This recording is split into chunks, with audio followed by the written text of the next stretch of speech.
Well, for more on all of this, I spoke to Zainab Chaudry. She is the director of the Maryland chapter of the Council on American Islamic Relations. Zainab, thank you so much for being here on BBC News. Now, this week, President Biden unveiling those plans to develop a national strategy to combat Islamophobia.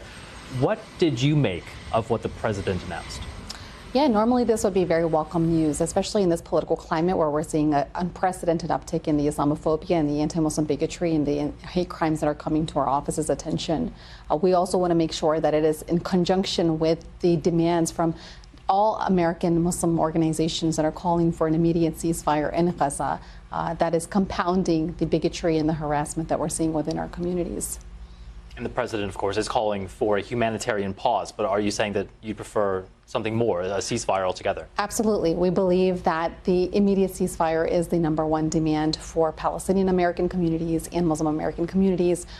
We want to reassess the funding of the genocide that's occurring in Gaza, the fact that billions of our tax dollars are funding the human rights violations that are occurring, the targeting of innocent civilians, thousands of babies, over 4,000 babies have been murdered, the targeting of hospitals and ambulances that's being funded by our tax dollars is unconscionable. And unfortunately, the rhetoric here in our country that's fueling the dehumanization of Palestinians, but also Arabs and Muslims, is something that we urge the Biden administration to take seriously and to take into consideration as he talks about a national strategy to counter Islamophobia. The FBI director saying this week that there's been a significant uptick in both anti-Semitic and Islamophobic threats. How would you describe, and you mentioned you're getting reports to CAIR, how would you describe the environment for American Muslims right now? It's very tense.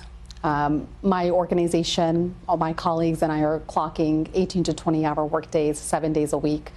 We are seeing round-the-clock complaints of hate bias incidents, requests for assistance in responding to one-sided statements or different kinds of challenges that employees in the workplace are facing, or students on college campuses or in high schools are facing.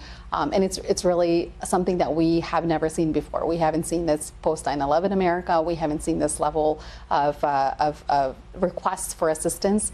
In what way is it actually different?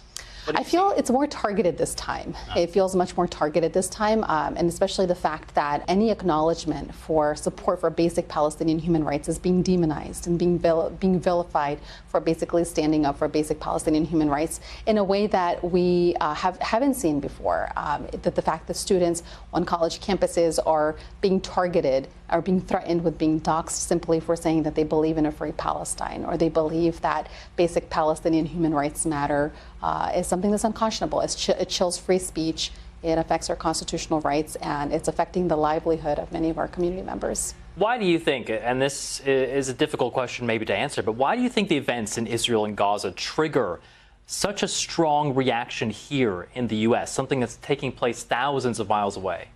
Well, I think it's important to look at the context here. The fact that the illegal occupation of Palestine, the siege in Gaza, that has been ongoing for decades now. The violence of October 7th, the horrific violence of October 7th did not happen in a vacuum. There was a root cause of that violence, and that is the illegal occupation of Palestine. That is the siege of Gaza, the human rights violations that occur on a daily basis by an apartheid regime that is insistent on cracking down on vilifying Palestinians on a daily basis, and our tax dollars are funding that. Billions of U.S. tax dollars each year annually fund the illegal occupation of Palestine.